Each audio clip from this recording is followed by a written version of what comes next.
How do you refill these small propane tanks? It's going to save you a ton of money. You don't want to use these things and then have to go out and buy a new one for $4 or $5 a can. Here's what you need. Obviously, an empty one of these guys. You need a propane tank. 5 gallons are good. Something where you could easily go take it, get it filled for incredibly cheap. Costs locally about $10 or $11 to fill this tank. One of these is going to fill up many of these small. You also need this. Now this is a gauge and a shut off on it. They make other kinds. This also has a hose, but this is the one that I chose because I like to have a little bit of a separation between the big tank and the small tank. Also, you're going to need these. You don't need this exact pair, but something like a needle nose end. These actually curve a little bit, which I found helps. And then you also need this. This gas is just naturally cold anyway. You need to make sure you've got some sort of protection. Probably eye protection wouldn't hurt either. Safety first as always, right? Please do not do this unless you are comfortable, and obviously do this at your own risk. Here's what we got, right? The valve is off. It is plugged into the tank, and the tank valve is on the big tank. You're going to take your empty one.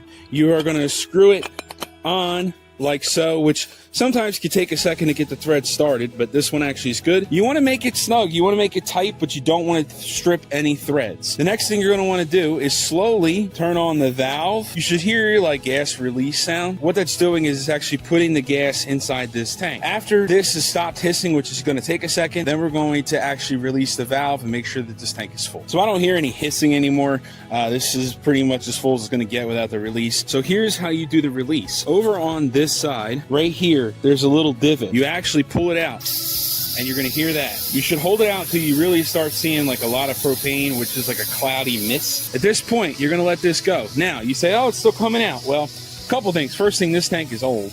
And second thing, what you need to do is you probably need to take this, right, and actually just carefully adjust it a little bit. Sometimes you need to play with it, especially a tank like this one that's been filled many times over. You just need to be careful. So after the valve is good and it's not hissing anymore, just let it sit a second, make sure that all the rumblings and things have stopped. But this one here, I'm going to call good. You're going to just simply turn this off. And here's a key step, guys. Release it slowly and keep it away from your limbs and face, because sometimes, you didn't hear much of it, but sometimes you can get a burst of propane, like just like shooting out, and that actually can really make for a problem. So please be careful. But this is it. Many people are going to ask, how much does it cost to fill? This, again, is about $11 to fill up. You figure, can it fill 11 of them? Absolutely. I would say that it probably costs in the neighborhood of 25 to 50 cents. The overall cost of this, very minimal. And don't forget to like, comment, subscribe, and leave a comment down below. Will you be filling these? Do you feel comfortable filling them? What is your experience? We look forward to hearing from you, and we will see you again in the next one.